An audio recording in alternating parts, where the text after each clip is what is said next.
Então, voltando aí. Estamos voltando aí. Olá, olá, olá.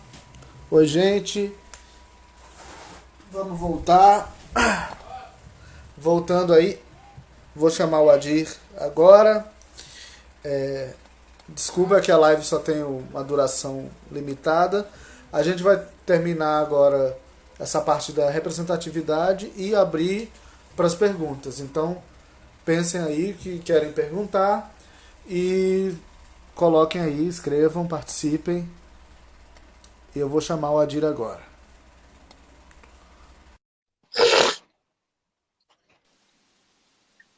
Voltamos. Maravilha. Então, fala aí. A gente parou na Thay, né?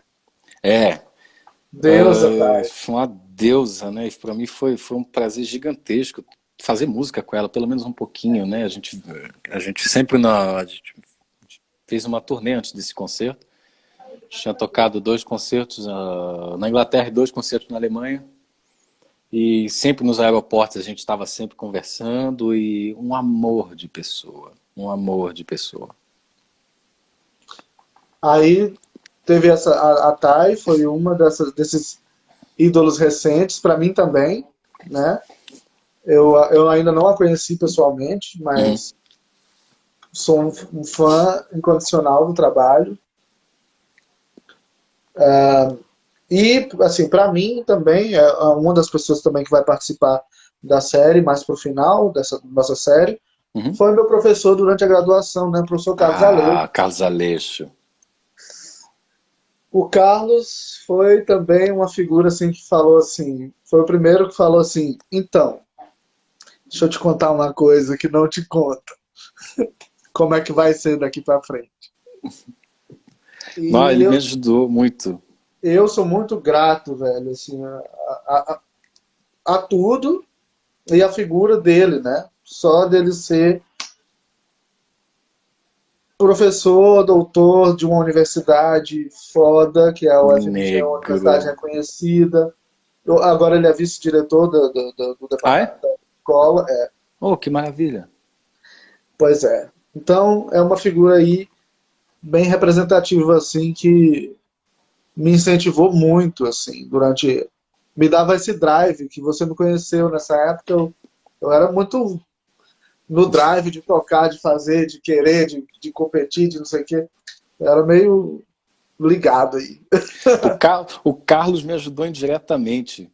É, o ano passado, enfim, eu toquei, eu toco num instrumento que não pertence, que pertence a um fundo instrumental.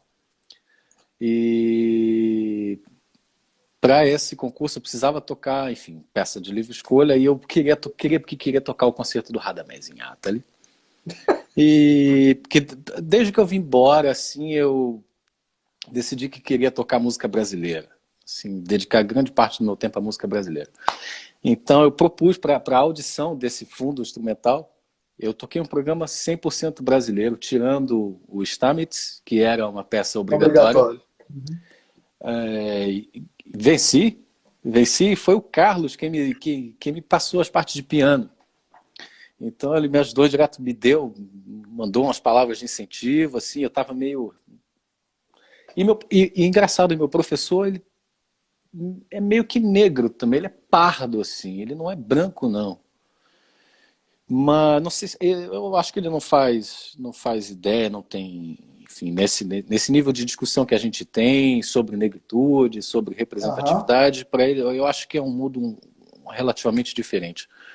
Mas me super me botou para cima, tanto o Carlos, tanto ele, e assim, me ajudou indiretamente nessa pequena conquista. Ah, esse Radamés em Atali, gente, pelo amor de Deus. Ô Virou xodó, concertinho, né? Foi ô o concerto concertinho que eu. xodó. Pois é, e eu toquei na minha graduação também, eu toquei ele inteiro com a orquestra, na minha graduação. Virou xodózinho, né? Ah, ele sempre foi meu xodó. Eu lembro de você tocando no Prelúdio, Exato. Eu maravilhoso. toquei ele. Eu toquei ele no Paulo Bosílio, no Prelúdio, Também, pois é. na minha audição em Frankfurt. Olha aí, é o xodó de todos nós. E olha, eu já estou disseminando a sementinha dele aqui, porque muita gente me pediu as partes. Deve ter gente nessa França inteira já tocando. Se não, o concerto a sonata. Ai, que também é maravilhoso. E, se não, muita gente me pedindo. Meu professor mesmo, ele está começando a passar para os alunos muita coisa brasileira que eles nem faziam a mínima ideia que tinha. Ele mesmo está estudando. A obra é boa. Pois é, Uma obra muito bem escrito. Eu vou contar uma coisa. Semana passada, um dos primeiros violas da Filarmônica de Viena me telefonou. Eu fiquei surpreso até, porque eu tinha escrevido, não lembro que eu fiz uma pergunta. E ele me telefonou por vídeo, cara. E aí eu contei que na masterclass que eu fiz com o ex, que se aposentou o ano passado, o ex-viola solo da Filarmônica, Heinrich Kohl, eu resolvi tocar para ele. Eu toquei o Stamitz. Aí eu pensei, vou tocar o Radamés, vai que, né? E aí ele olhou meio assim, eles são meio reticentes em relação, enfim, fora fora a da música caixinha. de fora da bolha. Mas eu toquei de propósito. Aí eu contei para ele que eu toquei o Radamés pro Mister Cole. E aí ele ficou interessado. Eu mandei as partes para ele. Agora, se ele vai tocar, se ele vai estudar, são outros 500.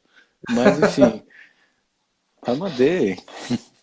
Ele, a minha professora, Ingrid Sur, lá em Hum? Frankfurt, ela adora música brasileira, ela adora o Brasil, ela está sempre no Brasil, que Ah, que ela, maravilha. ela trabalha no Neo Gibá. Ela vai ao Ah, Neo Gibá 2 vezes por ano, uma coisa assim. Então ela assim, somos em quatro brasileiros, quatro, Juninho, Geisa, três. é Somos, verdade, o Juninho tá em Frankfurt também, né? eu, Juninho e Geisa. Ah, Somos os três brasileiros na classe da Ingrid. E, e assim, sempre disse, não, você vai fazer prova? Toca um negócio brasileiro e toca primeiro. Toca primeiro para o brasileiro. Para todo mundo ficar assim, que peça é é isso. essa? Foi o que aconteceu comigo. É. Então, a gente tem essas figuras aí de representatividade. Nós, aos poucos, nos tornamos figuras de representatividade para outras pessoas. Né? Esse processo ele vai meio assim, né? Meio se misturando. A gente pega exemplos e se torna exemplos o tempo todo, atualmente. E a gente nem percebe, né? E a gente não percebe, mas isso tudo vira ferramenta para a gente lidar com o racismo cotidiano, com essa sociedade opressora, né? E como é que você lida com a solidão, Adi, na Europa? É literalmente solidão, né? Porque eu vou te falar uma coisa. Eu já estou aqui há 3 anos. Os, os primeiros franceses que começaram. Eu não tenho nenhum, para não falar que eu não tenho nenhum amigo francês, eu tenho uma amiga que, assim, de ela vir frequentar minha casa e eu frequentar a casa dela, de ela me ligar, vamos sentar no bar, vamos beber. Eu tenho uma amiga nesses 3 anos. O resto, todos os meus, enfim, amigos e colegas aqui são estrangeiros. Tenho amigos russos, ucranianos, bielorrussos, mas francês, niente.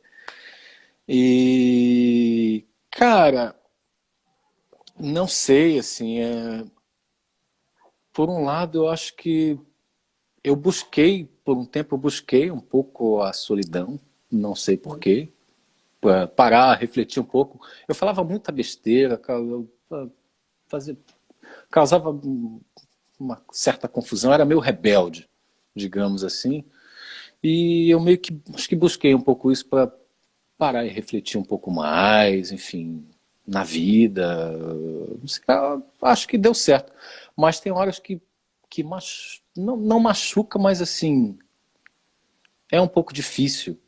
Porque, Uhum. enfim, quando você, principalmente nos momentos difíceis, assim, sei lá, você precisa de uma assistência, sei lá, você está doente, ou enfim, você não conhece como funciona a burocracia, enfim, coisas cotidianas, mas que a gente é meio Não sabe, perdido, né? não tem o hábito, a gente não é da nossa cultura, então às vezes é difícil.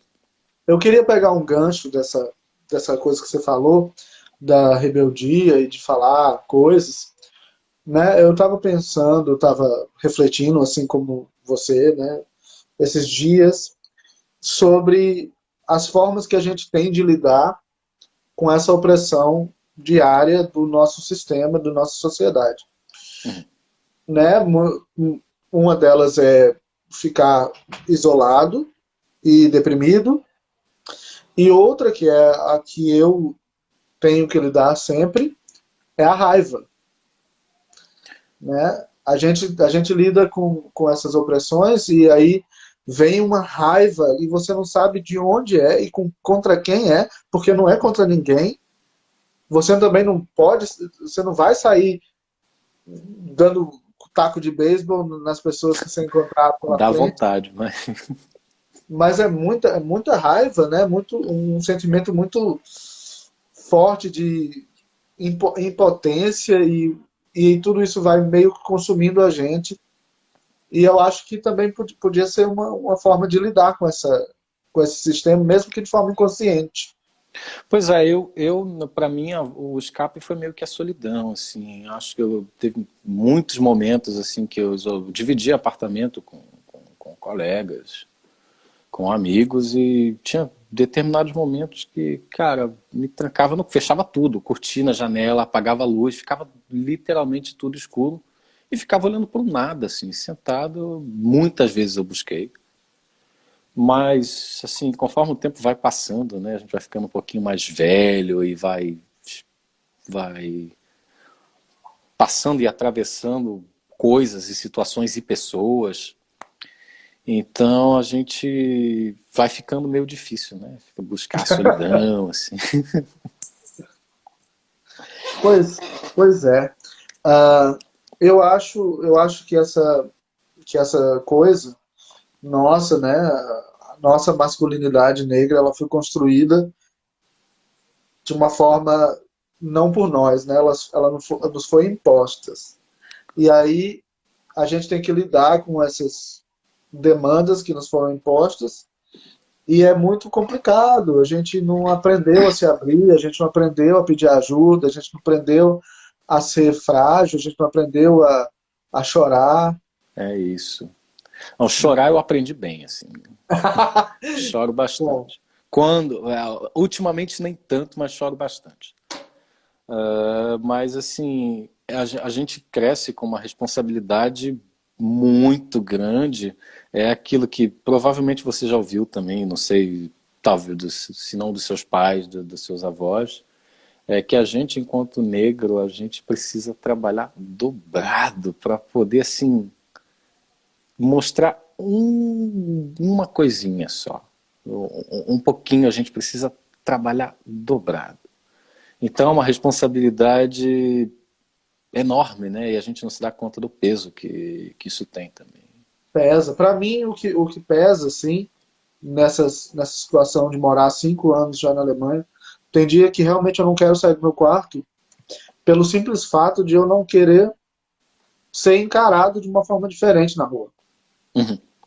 Você vai tomar uma cerveja, tomar um sorvete, comprar um macarrão, um papel higiênico, e o caminho entre o seu apartamento e o supermercado e a sorveteria, você vai encarar situações todos os dias. Pessoas que te olham espantadas Uhum. porque seu cabelo é assim, porque você é muito escuro, porque você é diferente, ou pessoas que encaram assim como o que você está fazendo aqui, ou uau, que lindo, que bonito, que exótico, mas são demandas que a gente tem que lidar todos os dias e são um pouco cansativas, né? Olha, eu vou te falar uma coisa, e que pode até chocar algumas pessoas, ou não. Aqui na França, pelo menos no meu caso, eu não generalizo de jeito nenhum, mas no meu caso, eu não sou tanto visto assim como negro. Eu vou te falar, e pô, eu tenho a pele clara. Então, aqui, especialmente aqui em Bordeaux, tem uma comunidade africana muito presente, muito forte. E tem muitas pessoas provenientes de países islâmicos. Enfim, tem muito marroquino, Sim. enfim, o que eles chamam de magrebinos, né, que vem da África, argelinos, enfim. Então, Marrocos, Argélia. Argélia, por ali, né? Egito, não sei se o Egito está por ali, enfim, geografia manda lembrança nessas horas, mas, enfim, dos muçulmanos em geral. Eu não sou tanto visto como negro, eu sou visto como um exótico, mas não, no meu tom de pele, eu passo, assim, eu sou aceitável para eles, eu sou aceitável, tanto é que existem franceses mesmo, que têm a mesma tonalidade de pele que eu tenho, então, assim, pelo menos racismo, assim, mesmo que velado, não passei por conta de nacionalidade, por não ser francês. Entendi. Xenofobia, tratamento diferente, mas por ser negro aqui, não. É um tanto curioso, né? Mas cada situação é uma situação. Eu não É sei aí na engraçado, Alemanha. é engraçado que você acabou de dizer assim, não porque eu tenho a pele clara, né, comparado aos africanos, né, mas Sim, aí é como o colorismo também funciona, né? A gente vai sempre pesando essas coisas. Então, gente, a entrevista está chegando à parte final dela e eu gostaria muito que vocês tivessem perguntas e questionamentos. Vamos agora, a gente vai entrar nessa parte de interação com vocês que estão aí assistindo a gente. sei que tem um pessoal lá de casa que está assistindo aí. Né? Pois é, tem um pessoal super ativo. Mamãe está assistindo aí. Ah, sua mãe? Eu acho que minha tia está aí também. Acho que tem uns primos aí. Tem um pessoal lá Gente, o de casa. professor Fábio Presgrave está na live. Um abraço, Fábio. Fabião, abraço. Gente, tem bastante gente. Ó, muitos abraços. A Rúbia está perguntando alguma coisa aqui. Rúbia pergunta: vocês querem ou pensam em voltar ao Brasil? Por que sim ou não? Quer começar? Porque você é o convidado, comece. Olha só que absurdo. Eu já estava me sentindo em casa. Enfim, acho que penso, mas assim, não. Para ser bem sincero, agora eu não me vejo voltando de vez. Eu acho que eu queria, enfim, aproveitar que já estou aqui, foi tão difícil chegar aqui, que eu acho que eu quero ficar mais um pouco, aproveitar o que der para aproveitar e me aperfeiçoar o máximo que eu conseguir. Então, assim, de imediato, eu não me vejo voltando assim para ficar. Gostaria muito, tô morrendo de saudade de, de ir passar um tempo, passar umas férias, enfim, dar uma arejada, ver a minha cultura de novo, que eu tô me afrancesando de um jeito errado. Minha mulher fica puta porque eu tô com trejeitos, trejeitos franceses e eu tô reclamando pra um caralho, assim. Eu tô virando um velho ranzinza. Então eu já Ó, reclamava.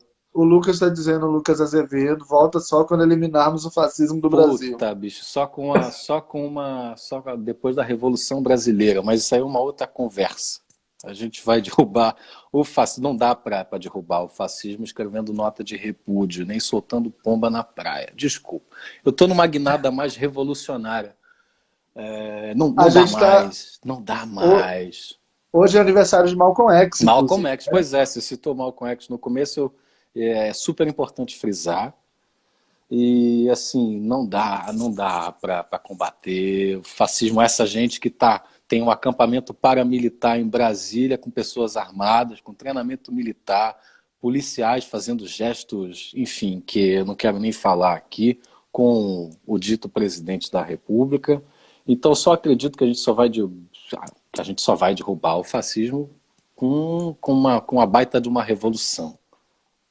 Olha, o Fábio Presgrave falou: não aconselho nenhum jovem estabelecido na Europa a voltar para o Brasil enquanto temos Bolsonaro como presidente. É Aí isso. tem mais fora Bolsonaro, da Gabi, lá do Sul, Gabi Villanova. Eu penso em voltar ao Brasil, né? Eu tô um pouco saturado, sim, Uhum. mas eu acho que é uma questão de porque há muito tempo que eu tô na Alemanha. Mas assim, é sempre assim. Quando eu tô aqui, eu penso muito em Quer voltar para voltar? lá. Quando eu tô lá, eu penso muito em voltar para cá, né? E assim, eu penso em me estabelecer, né? Eu tô ficando velho, Estamos.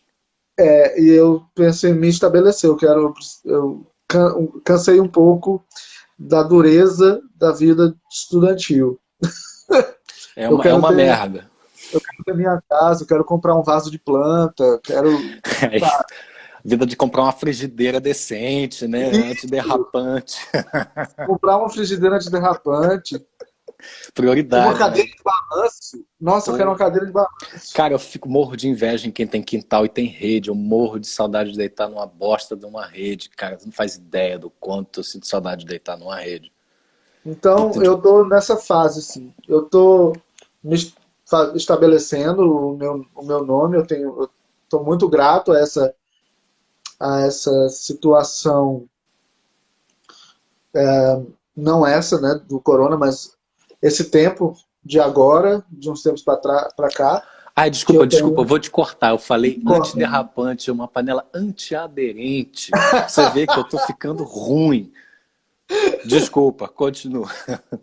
E assim, tenho me estabelecido meu nome assim, pouco a pouco, e eu quero um pouco de estabilidade, eu quero um pouquinho de paz agora. É tudo que eu queria, é tudo que eu queria. Assim, é isso que me faz balançar um pouco também. É por isso que eu acho essa pergunta muito difícil, se eu quero voltar. Obviamente que eu quero voltar, mas aí a pergunta devia ser quando eu quero voltar. Aí é que complica, eu não sei. Mas, e É, assim, uma hora. Eu acho que eu quero retribuir um pouquinho, assim, tudo que me deram. exato. Eu acho importante, assim, tudo que me foi passado. Eu acho. Justamente, né, a gente está falando de ser referências para os mais novos, enfim. Eu acho que daqui eu não vou conseguir fazer muita coisa. Então, eu acho que, sim, eu acho que penso, uma hora eu penso em voltar e ficar, e voltar de vez, assim, porque eu acho que a gente, chega uma hora que sim, a gente fica de saco cheio. Eu já Pois tô de saco é. cheio, mas enfim. Ó, tem um comentário aqui do Caio. Sinto que temos falta de pessoas negras em destaque na música, mas ver os relatos de vocês nos ajuda a imaginar um futuro melhor para a nossa gente. É isso. É tudo nosso, Caio. Tudo A, nosso agora. a luta continua E fogo no... diariamente. Fogo no racista. Fogo em pneu também. Não, mas falando sobre representatividade, eu vou aproveitar o espaço para fazer uma. Não é bem uma propaganda, mas enfim, a partir de amanhã até domingo, a Tina que vai. A gente gravou a suíte de Otelo de Samuel Coleridge Taylor, compositor negro, britânico, que a partir de amanhã a suíte tem 5 movimentos. A gente gravou essa peça em casa e de amanhã até domingo um movimento por dia dessa suíte com a Tine que eu, enfim, eu sou muito apaixonado, foi Bom, eu muita estava sorte eu ter esperando pagado. alguém fazer essa pergunta, mas eu próprio vou fazer essa pergunta. Adi, o que é a Tinek e como é que é estar dentro de um projeto tão foda? Explica pra gente aí. Então a Tine que foi uma orquestra, na verdade a Tine que é uma fundação e o grupo principal da Tine, que o carro-chefe da Tine que é a Tine Orchestra. A orquestra a fundação foi criada em 2015 os contrabaixistas aí provavelmente conhecem Titi Nwanoku, a contrabaixista britânica, que é maravilhosa, uma contrabaixista sensacional, que estava cansada de ser a única negra nas orquestras, enfim, ser uma das únicas negras dando aula na universidade, decidiu fundar a própria orquestra e dar oportunidades para negros, enfim, minorias étnicas. Então a TINIC é a primeira orquestra profissional da Europa formada majoritariamente por negros e minorias étnicas. Então, tem muitos gays, tanto é que tem uma página super legal no Instagram, o Tine Gays, que são os gays da orquestra. Eles têm uma página própria, eles divulgam o trabalho, mas a gente acha asiáticos, muitos, né, enfim, negros. E, cara, eu caí literalmente de paraquedas na orquestra, assim, porque eu lembro que eu ainda estava no Brasil, um vídeo da Tinick no Proms da BBC viralizou com a Janine de Beek cantando uma área de Cantando Handel. Rejoice, né? É. Isso é maravilhoso. E eu lembro que eu vi aquilo e falei, puta, cara, é isso que eu, assim, é isso que eu venho pensando esse tempo todo, assim, aí eu botei assim, um dia eu vou fazer parte desse caso. Tanto é que eles me pediram para gravar um depoimento há um tempo atrás, e eu falei sobre isso. E eu falei, cara, um dia quem sabe, né? Um dia eu toco nessa orquestra. E foi muito, se der tempo, eu quero contar essa história rapidinho, que foi muito sem querer. Eu fui chamado muito em cima da hora para tocar em Paris com o Le Musicien du Louvre, justamente com o Le Musicien du Louvre. E aí, vou resumir. Na terceira, a gente tinha umas seis ou sete récitas de Manon, de Massenet, e uma violinista da orquestra me abordou no camarim, acho que na terceira récita, me abordou no camarim. Adir, por um acaso você tem interesse de tocar em Londres? Eu falei, porra. Tamo aí pra ir. Ué, claro. Ah, não, porque eu conheço, eu tenho uma amiga que fundou uma orquestra em Londres e tal, eu acho que é interessante. Até então ela não tinha me falado o nome da orquestra. Ela, me manda o teu currículo e, sei lá, eu vou te botar em contato com ela. E aí, beleza, voltei, a gente estava no intervalo dessa resta, voltei, toquei. E aí acabou a ópera. Ela me falou, por um acaso você conhece a Tinick Orchestra? Aí eu arregalei o olho, né? Porra, claro que eu conheço. Tipo, era um sonho, né? Um sonho, era tudo que eu queria, tudo que eu precisava no momento.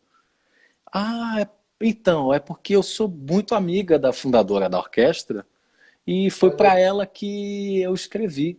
E eu acho que ela vai entrar em contato com você. Eu falei, puta, né? Aí voltei para Bordeaux. Eu estava em Paris. Voltei para Bordeaux. Foi um domingo de manhã, tipo, 8 horas da manhã. Um número da Inglaterra me telefonando.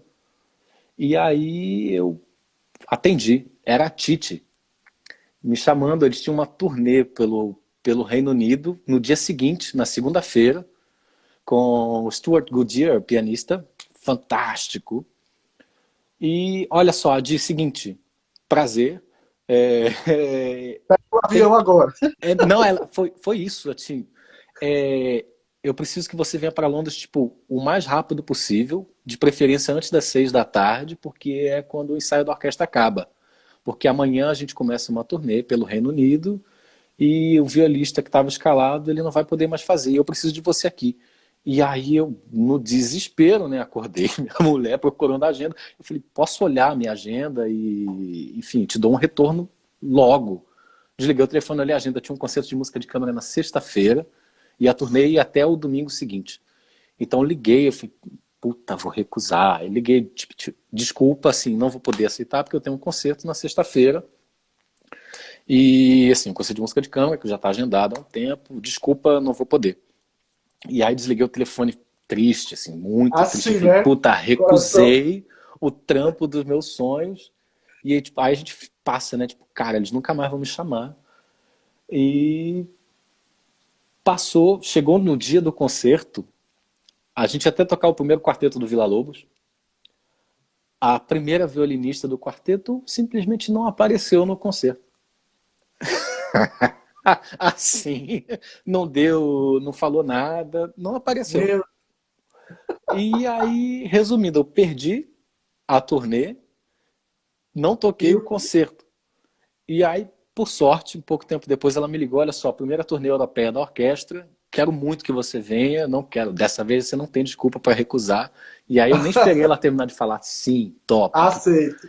claro. E aí foi quando eu comecei a Ótimo. tocar com eles. Mas, assim, foi de paraquedas, porque, assim, para quem a Tínica é uma orquestra que não tem audições, que não é aberta, a maioria dos músicos que estão lá são, assim, foram Indicação. selecionados, ou foram indicações, ou foi a própria Tite quem escolheu. E Ah, é ela quem, mesmo comigo, ela me pediu, enfim, me pediu material, assim, relativamente grande, currículo, pediu gravação, e, enfim. E ela quem dá a palavra final, ela é a poderosa chefona da porra toda. Então, que assim, legal, velho. e me adotou, assim, uma mãezona, e, assim, é muito surreal. Eu lembro que eu chorei, assim, meu primeiro ensaio, eu chorei, cara. A gente tocou a sétima do Beethoven, que é a minha predileta do Beethoven. E, cara, chorei. E aí logo depois. Era a sétima do Beethoven o programa, e o outro programa era a segunda do Brahms. Não, na verdade, a Nossa, primeira também foi a segunda sinfonia do Brahms.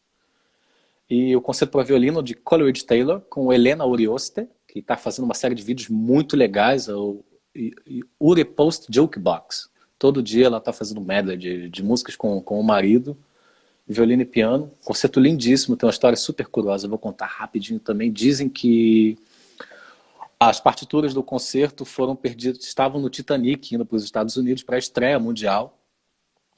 E ele foi comissionado, foi encomendado por um violinista ou uma violinista estadunidense. E o Coleridge Taylor enviou as partituras no Titanic. Reza a lenda, não é confirmado. E o Titanic afundou, as partituras se perderam junto com o Titanic. Então o Coleridge Taylor ele refez todo o concerto de cabeça nossa, e conseguiu enviar ainda a tempo da estreia. E ele morreu uma semana antes da estreia na Inglaterra. E aí, tanto é que a orquestra tocou com um retrato dele no palco, assim, acho que foi 1910, 1912, alguma coisa assim.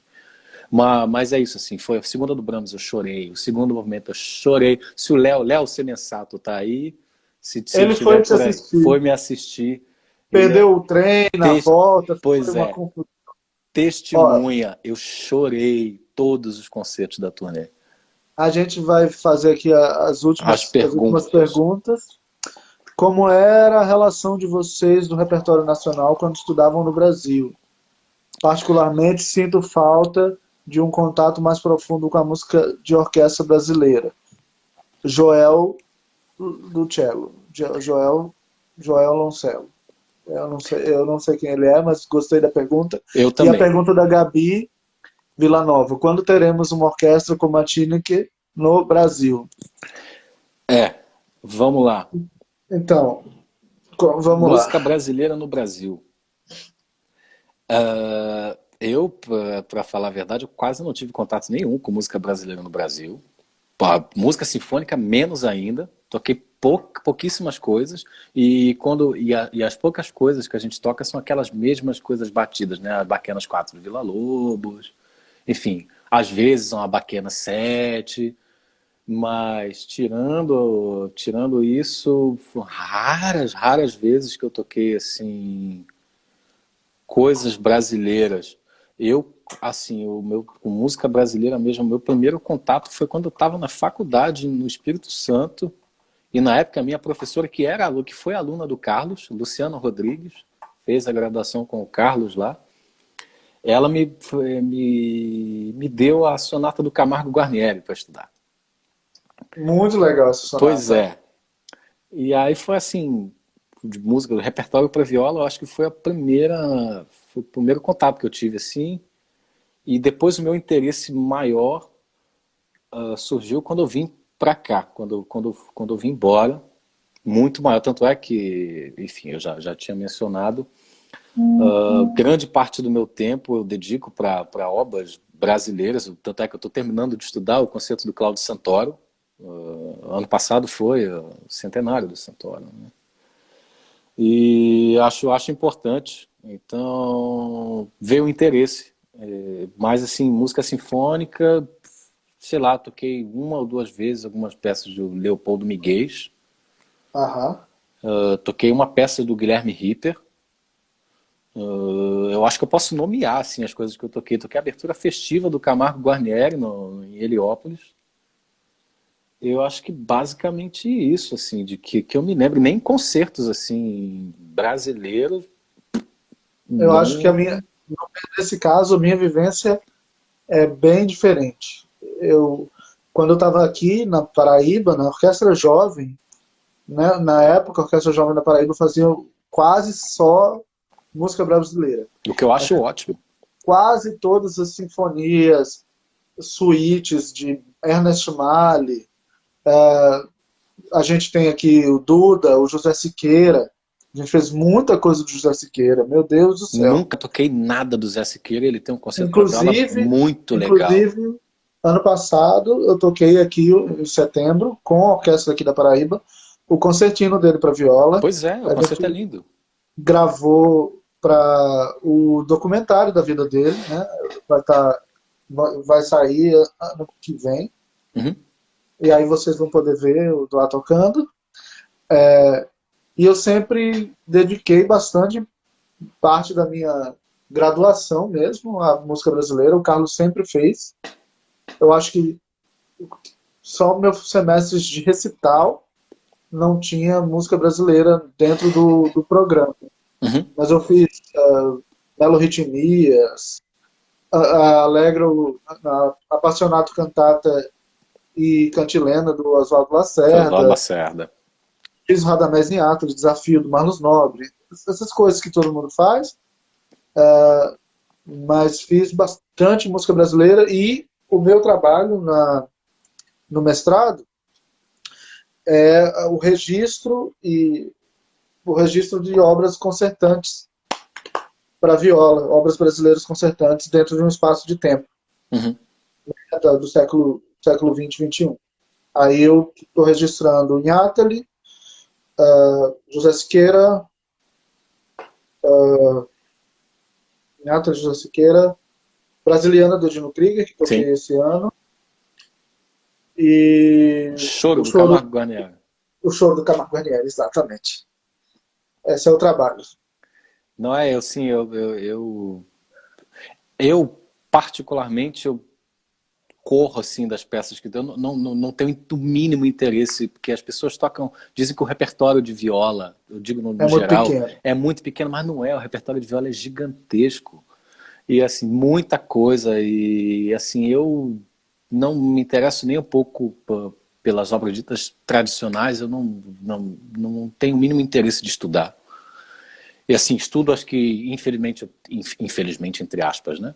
Que A eu gente preciso precisa. fazer, precisa porque precisa, mas assim, eu não tenho o mínimo interesse em tocar as mesmas coisas, porque as pessoas programam, e as orquestras programam as mesmas coisas. Sempre, todo ano, passa temporada, entra, vem temporada, as mesmas coisas, as mesmas Pois é. sinfonias, os mesmos Nas orquestras, concertos. quando eu toquei na orquestra, na Filarmônica de Minas, eu toquei lá quase um ano, e o Mequete sempre botava umas peças assim, brasileiras, mas umas peças que eu me surpreendi, porque eu nunca vi orquestra nenhuma tocando. Por exemplo, a gente fez, tem- a gente fez Erosão do Do Villa-Lobos, Vila, né? Pois é.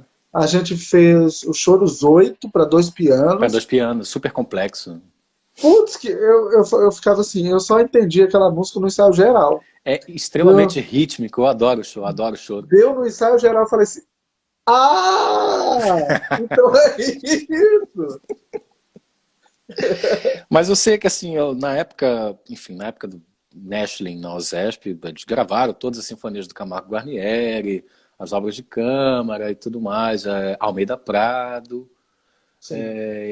enfim. os choros, dos próprios choros do Villa-Lobos, enfim, os choros 11, eu adoro os choros 11, principalmente os choros 11 e os choros 12, o 11 para piano e orquestra e o 12 para orquestra, são maravilhosos. Mas, assim, pouquíssima coisa. Então aqui eu tenho muita coisa, principalmente música brasileira, porque assim, precisa, e eu tô de saco cheio de tocar as mesmas coisas, não me interessa, não me enche os olhos. Então, Adi, a gente está chegando aqui ao final da nossa entrevista. Falei bastante, né? Ah, Desculpe. não, que é isso. A gente está aqui para isso. Foi um prazer. É sempre ótimo falar contigo e ainda mais discutir esses assuntos que são super pertinentes. Exatamente. E eu espero que a gente se encontre em breve. Vamos fazer, sei lá, um octeto de Henrique Oswald. Por Vamos fazer favor, alguma. eu discuti isso, acho que foi com o próprio Leonardo, com o próprio Léo, sobre o octeto do Oswald. O Ramon fez uma edição nova aí, né, do Exato. trabalho dele de mestrado, e eu escutei isso. O octeto é lindo, cara. Vamos fazer umas coisas aí juntos. Por Vamos programar favor. umas músicas de câmara. E o pessoal de lá de sua cidade natal está cobrando um Radamés Inhata Liceu lá. Eu quero, é só me chamar, porra. Porque, ué, me chama que eu vou. Tá igual a Inês Brasil, me chama que eu vou. Então, foi ótimo, foi um prazer. Gostaria de convidar todo mundo para ficar atento na série, né? Sons, notas e identidades. A live de amanhã vai ser com o Natan Amaral, Sensacional. né? Uma história de vida também fantástica, fenomenal. Sensacional. Um violinista assim, como poucos. E muito obrigado. Obrigado Até pelo convite. a Muito próxima. obrigado. Muito obrigado de novo, Adi. E a gente se vê. Tchau, galera.